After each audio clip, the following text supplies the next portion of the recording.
आज से हम लोग स्टार्ट करने जा रहे हैं कंप्यूटर आर्किटेक्चर सब्जेक्ट। अब जिसमें हम सबसे पहले देखेंगे रजिस्टर ट्रांसफर लॉजिक क्या होता है। अब अभी तक हम लोगों ने डिजिटल इलेक्ट्रॉनिक्स पूरा अच्छी तरह से पढ़ा है, जिसमें हमने देखा गेट्स क्या होते हैं, कॉम्बिनेशनल सर्किट्स क्या होते हैं, मतलब गेट्स की हेल्प से हम कॉम्बिनेशन सर्किट्स किस तरह से डिजाइन कर सकते हैं, फिर हम सीक्वेंशियल सर्किट्स किस तरह से डिजाइन कर सकते हैं, उनकी वर्किंग क्या होती है।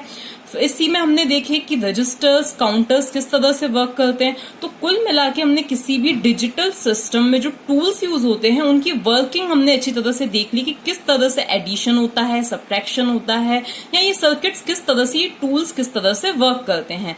लेकिन कोई भी जो डिजिटल सिस्टम होता है या प्रोसेसर होता है वो सिर्फ ये बेसिक काम नहीं करता, उसमें बहुत सारे कॉम्प्लेक्स इक्वेशंस सॉल्व होती हैं, कॉम्प्लेक्स ऑपरेशंस परफॉर्म होते हैं। फॉर एग्जांपल हम एक सिंपल सी इक्वेशन ही देखें, C is equals to A into B plus C।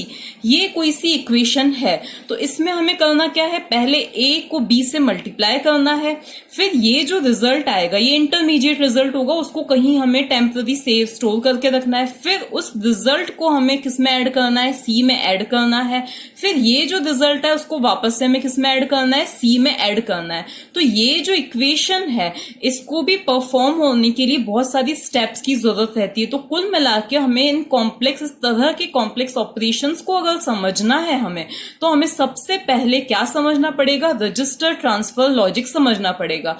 क्यों हमें रजिस्टर ट्रांसफर लॉजिक समझना पड़ेगा, क्योंकि सीपीयू प्रोसेसर जो है उसके अंदर जो भी ऑपरेशंस परफॉर्म होते हैं वो किसमें होते हैं, रजिस्टर्स में ही परफॉर्म होते हैं। जिस तरह से हम कोई भी इक्वेशन या कुछ भी क्वेश्चन सॉल्व करते हैं तो हमें स्पेस की जरूरत होती है, तो उसी तरह से सीपीयू को भी ऑपरेशंस परफॉर्म करने के लिए किसकी जरूरत होती है, स्पेस की जरूरत होती है। और वो स्पेस ही कौन प्रोवाइड करते हैं, रजिस्टर्स प्रोवाइड करते हैं। जैसा कि हमने पहले देखा था, फ्लिप फ्लॉप क्या होता है, एक मेमोरी एलिमेंट होता है जिसमें एक बिट स्टोर की जाती है, किसमें, फ्लिप फ्लॉप में एक बिट स्टोर की जाती है।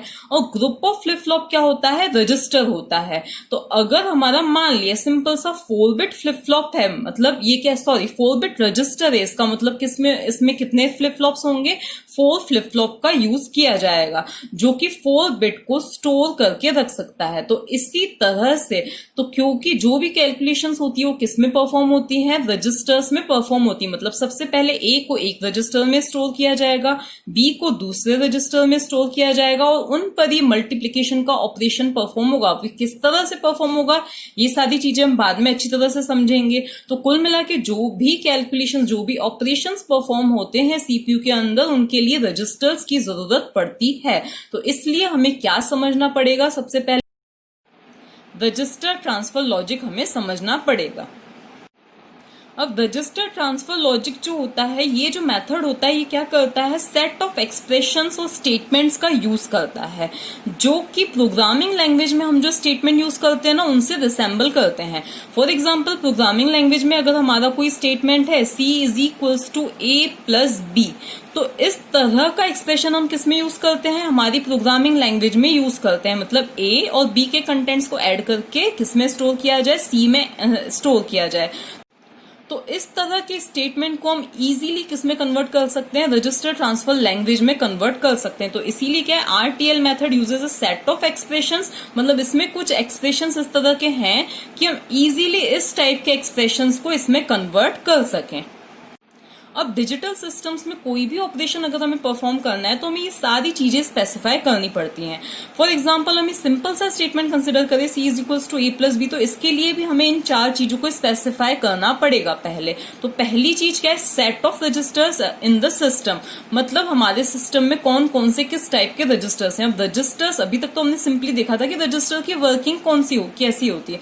अब प्रोसेसर में डिफरेंट टाइप के रजिस्टर्स यूज होते हैं, कुछ स्पेशल रजिस्टर्स होते हैं, एक्यूमुलेटर जैसे कि मेमोरी बफर रजिस्टर, तो इस तरह के कुछ स्पेशल रजिस्टर्स होते हैं जो कि हम अभी बाद में डिस्कस करेंगे। तो पहले सेट ऑफ रजिस्टर्स, अब जैसे कि ये है C is equals to A plus B, तो पहले A को एक रजिस्टर में रखा जाएगा, B को दूसरे रजिस्टर में रखा जाएगा, देन इनके रिजल्ट को थर्ड रजिस्टर में रखा जाएगा।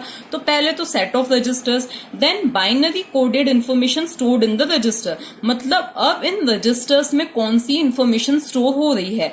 जैसे कि ये मान लिया R1 में स्टोर हो रही है A, तो R1 में, इस R1 रजिस्टर में कौन स्टोर हो रहा है, A का बाइनरी इक्विवेलेंट किसमें स्टोर होगा, R1 के अंदर स्टोर होगा। अब A की वैल्यू कुछ भी हो सकती है, 20, 25, 30 कुछ भी हो सकती है, तो उसका बाइनरी इक्विवेलेंट किसमें स्टोर होगा? रजिस्टर R1 में स्टोर होगा। अब R1 की जगह कोई सा और रजिस्टर भी हो सकता है।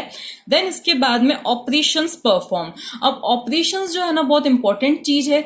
रजिस्टर्स पर जो ऑपरेशन परफॉर्म होते हैं उन्हें क्या बोला जाता है? माइक्रो ऑपरेशंस बोला जाता है। अब ये जो माइक्रो ऑपरेशंस होते हैं वो भी क्या होते हैं? 4 टाइप के माइक्रो ऑपरेशंस होते हैं। पहला जो माइक्रो ऑपरेशन होता है वो क्या होता है? Inter register transfer. पहला माइक्रो ऑपरेशन कौन सा होता है? Inter register transfer. इसमें क्या होता है? कोई कंटेंट्स नहीं चेंज होते हैं ऑपरेंड्स के। इसमें सिर्फ किसी भी मान लिया हमने यहाँ पे लिखा R1 और फिर ये साइन लगा के लिखा R2। इसका मतलब क्या है कि हम R2 के कंटेंट्स को किसके अंदर डालना चाहते हैं? R1 के अंदर ट्रांसफर करना चाहते हैं। तो इसी तरह से कुछ और भी नोटेशंस यहाँ पे यूज होंगे। तो ये इंटर रजिस्टर ट्रांसफर, और इसको हम बाद में डिटेल में अच्छी तरह से समझेंगे कि inter register transfer micro operation किस तरह से वर्क करते हैं। तो पहला तो हुआ inter register transfer micro operation. Next होता है एरिथमेटिक माइक्रो ऑपरेशन। अब एरिथमेटिक जैसे कि हम समझते हैं जो भी एरिथमेटिक ऑपरेशन हम परफॉर्म करते हैं, जैसे प्लस, इंक्रीमेंट करना, जैसे अगर हमने लिख लिया R1 और फिर यहाँ पे लिख लिया R2 + 1, इसका मतलब क्या है कि R2 के कंटेंट को हमें इंक्रीमेंट करके किसके अंदर डालना है? R1 के अंदर डालना है। तो यहाँ पे 2 ऑपरेशंस हो गए हैं, पहला एरिथमेटिक और दूसरा कौन सा हो गया है? ट्रांसफर, क्योंकि हमें इनके कंटेंट्स को किस में डालना है? R1 के अंदर। तो ये क्या हुआ? एरिथमेटिक। इसी की जगह पे हम एडिशन भी कर सकते हैं, R2 + R1, या दूसरे ऑपरेशंस एरिथमेटिक ऑपरेशंस भी कर सकते हैं। थर्ड जो होते हैं वो कौन से होते हैं? Logical micro operations. अब लॉजिकल जैसे कि हम जानते हैं एंड, और, नॉट, एक्सोर। अब इनके अपने यहाँ पे सिंबल्स होते हैं जो कि हम बाद में देखेंगे। और फिर नेक्स्ट फोर्थ जो माइक्रो ऑपरेशंस होते हैं वो कौन से होते हैं? Shift micro operation. अब शिफ्ट माइक्रो ऑपरेशन जैसे कि हमने शिफ्ट रजिस्टर में देखा ही था कि हमें बी में कुछ लेफ्ट शिफ्ट करना है। मान लिया 1011 है, इसमें हमें कुछ लेफ्ट शिफ्ट करना है, कुछ राइट शिफ्ट करना है। तो ये हम किस तरह से कर सकते हैं? तो ये क्या है? Shift micro operation. तो ये सारे ऑपरेशन पे मैं अलग अलग से वीडियोस बनाऊंगी ही। तो कुल मिला के तो ये हमारी थर्ड चीज क्या है? Operations perform. इसके बाद में फोर्थ जो इंपॉर्टेंट चीज होती है वो क्या होती है? कंट्रोल फंक्शंस, जो कि अभी तक हमने बिल्कुल भी जिन चीजों पर ध्यान नहीं दिया है। कंट्रोल ऑपरेशन फंक्शन क्या होते हैं? जो सबसे पहले किसी ऑपरेशन को इनिशिएट करेंगे, मतलब जब तक कोई सिग्नल नहीं मिलेगा प्रोसेसर को तब तक वो कोई ऑपरेशन परफॉर्म नहीं करेगा। तो ये सिग्नल देने का काम कौन करते हैं? कंट्रोल फंक्शंस करते हैं कि कब कौन सा ऑपरेशन परफॉर्म करना है, किस ऑर्डर में उसे परफॉर्म करना है। तो कंट्रोल ऑपरेशंस क्या करते हैं? सिग्नल प्रोवाइड करते हैं कि कब कौन सा ऑपरेशन परफॉर्म होने वाला है। जैसे अगर आप कोई बहुत बड़ा सा एक एक्सप्रेशन लिख रहे हो, C = A × B, और फिर यहाँ पे आपने लिख दिया +D / F, ऐसे करके कोई भी एक्सप्रेशन लिख दिया।